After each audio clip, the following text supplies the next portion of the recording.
성화영TV 새로운 날이 밝았습니다. 성화영님 안녕하세요. 네, 안녕하세요. 네, 이제 점점 여름이 되고 있네요. 네네. 제가 알기로는 우리 성화영님께서는 여름을 상당히 싫어하시는 걸로 알고 있는데. 네, 여름엔 돈이 좀 많이 들어요, 전기비가. 그렇죠. 하지만 저 더운 가운데서도 저희가 이렇게 유튜브를 통해서 성지순례를 갈 수 있다는 것만으로도 네네. 참 에너지와 저희가 탄소 제로를 이렇게 실천하고 있는 것 같습니다. 자, 그러면 오늘은 지난 시간에 저희가 나사렛을 살펴봤잖아요. 네네. 그래서 오늘은 또 가나를 살펴본다고 말씀하셨는데 이 가나 어떤 부분을 살펴보실 건가요? 자, 이제 끝부분에 얘기하겠지만, 가나라고만 얘기하게 되면 굉장히 오해의 여지가 많으니까, 항상 저희들은 갈릴리 가나, 이렇게 네. 얘기해야 됩니다. 네. 갈릴리 가나. 자, 그 이유는 나중에 이제 다 밝혀지게 됩니다. 네. 자, 갈릴리 가나 지역은 당시에 나사렛과 직선거리를 8km 정도 떨어진 장소인데, 나사렛은 한마디로 얘기해서 거긴 선한 게 나올 게 없어 라고 하는 장소였었고, 그 얘기를 했던 당사자인 나다나엘이 어디 사람이냐면 갈릴리 가나 사람이었었거든요. 그러니까 갈릴리 가나에서는 난 내세울 곳 있어 뭐 이런 얘기예요. 그러니까 이 지역은 뭐 교통적으로 봤었을 때 교통이 그러니까 갈릴리 지역을 지나고 있는 어떤 모든 도로들이 지나가고 있는 장소이기 때문에 나사렛보다는 훨씬 발전된 도시였던 것이 분명합니다. 자, 그리고 또 이곳에서는 예수님께서도 자주 다니시면서 많은 행적을 보이셨던 걸로 봤었을 때, 갈릴리 가나는 뭐 주변에 있는 다른 도시들보다는 굉장히 발전된 곳이 분명한 것은 맞는 것 같아요. 자, 이건 말할 필요도 없겠지만 갈릴리 가나는 예수님의 행적 가운데서 무엇으로 유명하죠? 네, 예수님 처음으로 그 혼인잔치의 기적을 일으키셨던 네, 물로 곳이죠. 포도주를 만들었던 장소로서 유명하잖아요. 네. 자, 그러니까 바로 이곳에서 예수님께서 첫 번째 이적을 행했던 장소로서 굉장히 유명했던 장소이고요.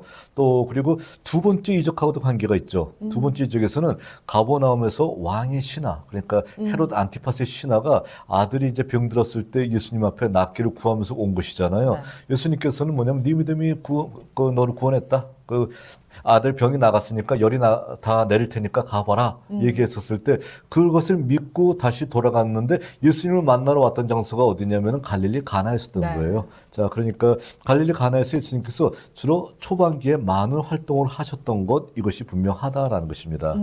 그러면요, 이 가나가 저는 근데 사실 나다나엘이 말하기도 했지만 가나와 나사렛과 또 말씀하셨던 찌포리도 그렇고 네네네. 이제 헬라의 영향을 많이 받았던 곳들이잖아요. 네네. 근데 비슷비슷한 곳이라서 말씀하신 것처럼 제가 생각할 때는 그 영향을 비슷비슷하게 받았을 것 같은데 특별히 가나가 교통 말고도 이렇게 발전된 다른 이유가 있을까요? 자, 그러니까 뭐냐면 우리가 지도에서 보듯이 나사렛이 있고요. 거기서 4km 정도 떨어지게 되면은 치폴이라는 곳이 있습니다. 네. 그리고 거기서 4km 정도 또 가게 되면은 가나가 있는 거예요. 네. 자, 그러니까 치폴이라고 하는 신도시의 영향을 굉장히 많이 받았던 장소가 바로 가나이고요. 나사렛 같은 경우에는 이곳에 많은 사람들이 살면서 치폴이를 건설하기 위해서 갔던 그런 그 베드타운 같은 어떤 장소예요. 그러니까 상대적으로 봤었을 때 나사렛은 좀 덜 발전이 되고요. 그리고 이곳의 어떤 영향이 북쪽에 있는 어떤 가나가 훨씬 더 많이 영향을 받았던 것 같아요. 그래서 가나 지역에 있는 사람들 우리는 가나 사람인데 갈릴리 가나인데 얘기하고 있고요. 나사렛을 봤을 때 뭐라고 얘기하냐면 야, 그 나사렛에서 선한 거 나올 곳 있어? 얘기하면서 나사렛을 얘기할 정도로 자, 가나 사람들이 뭐 확실하게 나사렛보다는 많은 어떤 영향을 받았던 좋은 곳에 살고 있던 것은 분명한 것 같습니다.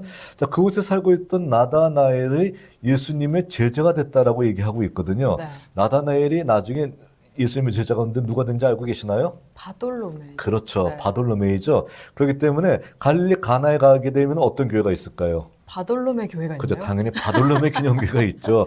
여기 나다나엘 집이고 그리고 여기가 바로 바돌로메 기념교회야 라고 얘기하면서 바돌로메 기념교회, 나다나엘 기념교회가 당연히 가나에 있습니다. 와, 멋진 교회가 이렇게 있네요. 네네. 네.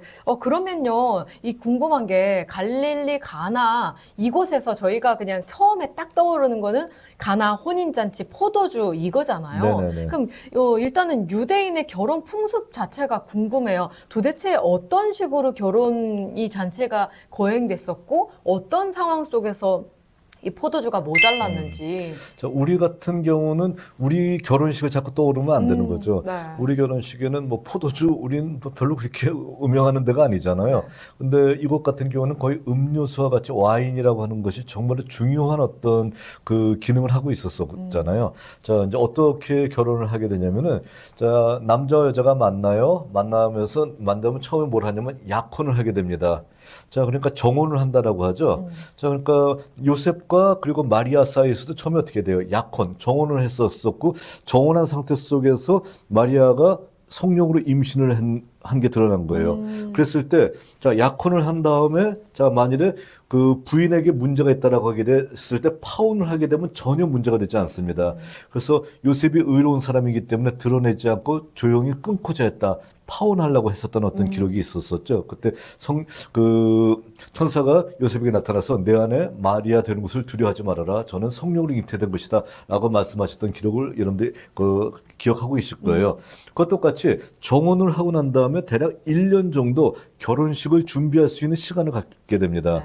뭘 준비할까요? 뭐, 집도 준비해야 되고요. 뭐 돈 준비해야 되고 그럴 거 아니에요. 그러니까 뭐 여러 가지 세간살이 뭐 이런 등등 해서 결혼식 준비하는 시간이 1년이 지나는 거예요. 1년 정도의 시간이 지난 다음에 그런 다음에 결혼식 날짜가 정해지게 되면은 자, 신랑의 부모 그리고 신랑이 큰 사람을 데리고 어디로 오냐면 신부의 집에 가는 거예요.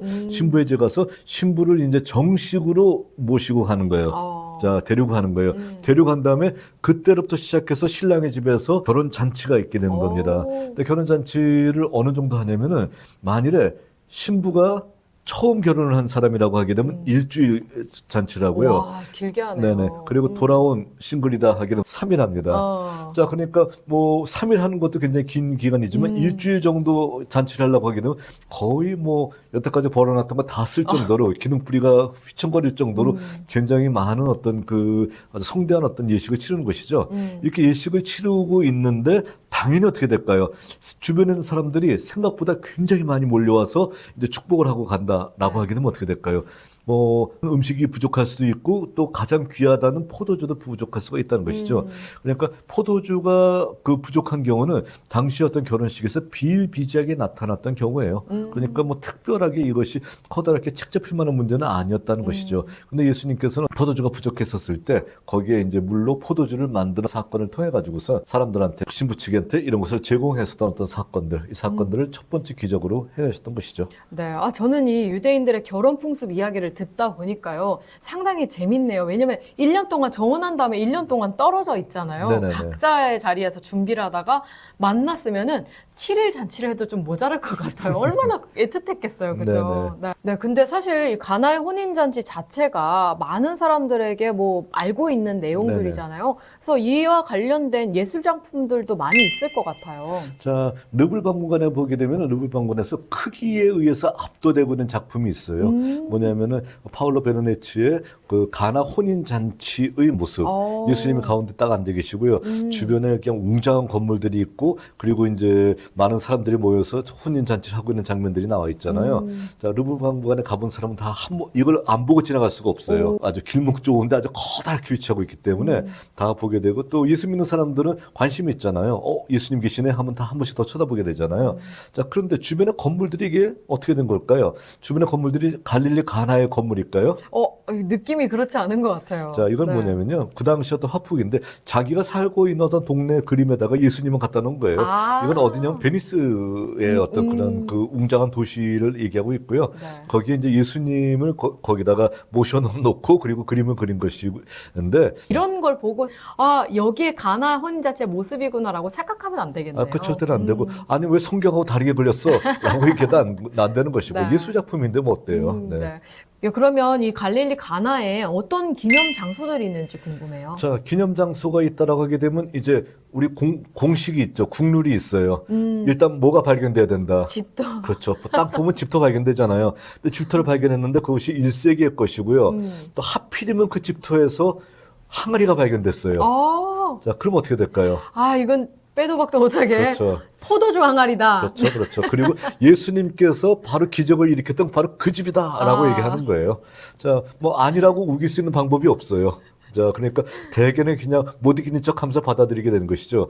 바로 1세기에 집터가 발견됐고 거기서 포도주 항아리가 발견된 거예요. 오. 그러니까 그 포도주 항아리를 이렇게 잘 보관을 해가지고선 그 방탄 유리 속에 집어넣고요. 또 주변에는 집터들 잘 그 보존한 다음에 그 위에 교회를 세운 겁니다. 오. 그래서 가나 혼인잔치 기념교회라고 하면서 바로 이런 그 카톨릭에 있는 그 프란치스코 어떤 그 교회에서 그 거기서 이제 교회를 지었는데 바로 그 교회를 저희들이 주로 많이 방문을 하게 되고요. 이 주변에 상점이 있다라고 하게 되면 뭐 파는 상점이 제일 많을까요? 당연히 포도주 팔겠죠. 그렇죠. 네. 포도주이죠. 갈릴리 어떤 그 예수님이 물로 포도주 만든 것을 기념하기 위한 이런 그 포도주를 파는 장소들이 굉장히 많이 위치하고 있다라고 볼 수 있습니다. 네. 저희가 그 아까 말씀하신 그 항아리도 보고 있는데요. 네네. 항아리의 일부분인 것 같아요. 그렇죠? 그쵸. 꽤 네네. 커다란 항아리인 것 같은데 이런 거는 그럼 재질 같은 거는 어떤 지금 제가 볼 때는 거의 뭐 벽돌 같은 느낌이거든요. 그러니까 뭐냐면 큰 돌에 그 속을 파서 만든 거예요, 이거는요. 큰 돌에 속을 파서 땅 속에 묻어놓는 어떤 그런 용도이고요. 네. 우리가 알고 있는 질그릇된 포도 그 항아리 같은 경우도 그것도 존재하고 있었었는데 네. 일단 그런 항아리는 남아있기가 쉽지 않겠죠. 그러니까 바로 가나에서 이런 커다란 돌 항아리가 발견됐고 돌 항아리가 발견됐으니까 이건 당연히 어떻게 된다? 예수님의 어떤 그 기적을 일으켰던 그곳이 아니겠는가라고 보고 있고요. 근데 제가 알기로는요, 이 갈릴리 가나 때문에 일어난 여러 가지 해프닝도 있다고 자, 들었거든요. 아주 재밌는 해프닝이에요. 근데 저는 그걸 그 현장에서 봤어요, 바로요. 오. 저 뭐냐면은 2008년도에 베이징 올림픽을 했었거든요. 네. 베이징 올림픽을 했었고 베이징 올림픽 하게 되면 우리나라하고 시차도 별로 차이가 나지 않으니까 우리가 생중계로 그 올림픽 개막식을 한 거 지켜볼 수 있잖아요. 네. 그래서 그 개막식을 지켜봤었습니다. 네, 지켜보는데 뭐 개막식이 시작한 지 알파벳 순서로 되게 나오잖아요. 얼마 되지 않았을 때 아프리카 가나에서 사람이 나오는 거예요. 그 아프리카 하는 G를 시작하잖아요. 네. 자, 그래서 아프리카 가나에서 사람이 오는데 자, 그냥 그 가나 국기를 들고 오고 있고요. 그리고 또 가나 지명을 그 지도로서 설명하더라고요. TV에서. 그러면서 자막이 딱 나오는데 뭐냐면은 가나는 예수님의 첫 번째 이적의 장소로 유명하다. 이렇게 된 거예요. 지금 여기 사진으로 나오고 있네요. 그렇죠. 증거가 딱 나오죠. 자, 그러니까 아프리카 가나가 예수님께서 첫 번째 이적을 베푸신 장소, 물로 포도주를 만드신 장소가 과연 아프리카 가나에 있었을 때 아프리카 가나가 아니라 갈릴리 가나인 것이죠. 네. 그러니까 가나란 이름만 가지고선 똑같이 이거를 얘기하면은요. 한마디로 이거는 뭐 이 당시에 MBC에서 이거는 자막 실수를 했었던 것인데 뭐 한마디로 생각 없이 만든 것이고요. 이거 만들 때 미리 만들었을 거 아니에요. 그러니까 최소한 이 정도 상식도 없냐는 거예요. 갈릴리 가나와 아프리카 가나를 구별하지 못하는 어떤 이런 거. 이거는 도대체 이거는 상상할 수 없는 그런 어떤 방송 사고라고 얘기할 수 있다는 것이죠. 네. 자, 그래서 이거는 한마디로 근데 애교 있게 웃고 넘어갈 수 있는 어떤 그런 그 문제이기도 하죠. 근데 또 다른 어떤 것도 있었습니다. 뭐냐면은 2006년도에 그 레바논과 그리고 이스라엘 사이에 전쟁이 있었습니다. 근데 제가 그 전쟁이 있기 바로 일주일 전까지 레바논에 있다가 이제 전쟁이 시작할 무렵 이스라엘에서 귀국을 했었거든요. 그래서 그때 그냥 잘못했었으면 정말 레바논에서 갇힐 뻔했다 하는 생각도 했었는데 근데 레바논에 갔더니 레바논 가이드가 저한테 그러는 거예요. 그 교수님 하면서 얘기하는 것이 뭐냐면은 여기 그 예수님께서 첫 번째 이적을 베풀었던 카나가 바로 여기 있는 장소입니다. 얘기하는 거예요. 예. 그러면서 여기서 포도주, 정말 양질의 포도주가 있으니까 학생들한테 포도주 사게 해줄 수 있나요? 라는 거예요. 그래서 제가 얘기했던 게 뭐냐면 여기는 신학생들이기 때문에 우리 한국의 신학생들은 포도주 안 마셔요. 술 안 마셔요. 그런 거예요. 그랬더니 이분 얘기가 뭐냐면 아닌데요. 저 친구들 밤에 나가서 와인 마시던데요. 그러는 거예요. 그러니까 저 재운 다음에 나가서 와인 마시는 것을 가이드한테 들킨 거예요. 그래서 제가 누가 마셨어요? 그래서 그 친구들 잡아서 혼을 했던 경우가 있었거든요. 자, 근데 그때 이제 갈릴리 가나 말고 바로 이곳 레바논에도 가나가 있다라는 것을 저도 이제 처음 알게 됐던 것이죠. 자, 알게 됐었었는데, 자, 그것이 어느 위치에 있냐면 바로 우리 지도에 나와 있는 저 정도 위치에 있는 거예요. 레바논 남쪽 쪽에 위치하고 있습니다. 자, 그런데 일주일 후에 이스라엘이 레바논을 침략해 들어갔었고요. 그리고 폭격을 가행했는데 어디가 폭격이 됐냐면은 우리가 지나갔던 그 레바논의 가나가 폭격을 받은 거예요. 그리고 전체 신문에서 어떻게 나왔냐면은 바로 이곳에 가나에 폭격이 떨어졌다. 레바논의 가나에 폭격이 떨어졌고, 그리고 포도원이 다 불바다가 됐다. 그런데 이곳은 어느 장소냐면 예수님께서 첫 번째 이적을 베풀었던 장소이다라고 신문에 나왔던 것이죠. 근데 잘못된 거예요. 네. 왜 잘못됐는지는 아시겠죠? 아까 갈릴리. 처음에 얘기했던 그거죠. 갈릴리 가나예요. 자, 다른 지역이 아니라 여기는 바로 레바논 지역, 페니키아에 있는 지역의 가나이고요. 갈릴리 가나는 다른 곳에 위치한 것이잖아요. 갈릴리 지역에 위치한 것이어야 되겠죠. 그러니까 바로 다른 곳이 필요한 것이 아니라 갈릴리 지역에서 가나를 찾아야 되는 것이지, 다른 지역에서 가나를 찾으면서 뭐 여기가 가나다라고 얘기하게 되면 포도주 많이 생산된다라고 가나라고 하게 되면 절대로 성경적이지 않은 것이고요. 네.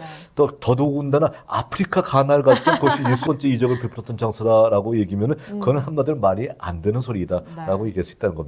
예, 저희가 성경을 읽을 때 일단 진짜 성지를 가는 것도 중요하지만 일단 성경에서 말하고자 하는 것이 무엇인지 그렇죠. 좀 정확하게 읽고 또 성지를 공부하고 하는 것이 필요할 것 같습니다. 네네. 오늘 저희가 이렇게 갈릴리 가나 지역을 살펴봤는데요. 네네. 다음 시간엔 어디로 갈까요? 자, 이제 갈릴리에서 가나를 살펴봤으니까 갈릴리에서 또 다시 많이 나오는 장소가 어디냐면은 바로 가버나움이라는 장소이거든요. 네. 자, 뭐 굉장히 그것은 갈릴리 지역에서 가장 많이 발전했던 도시 중에 하나이고요.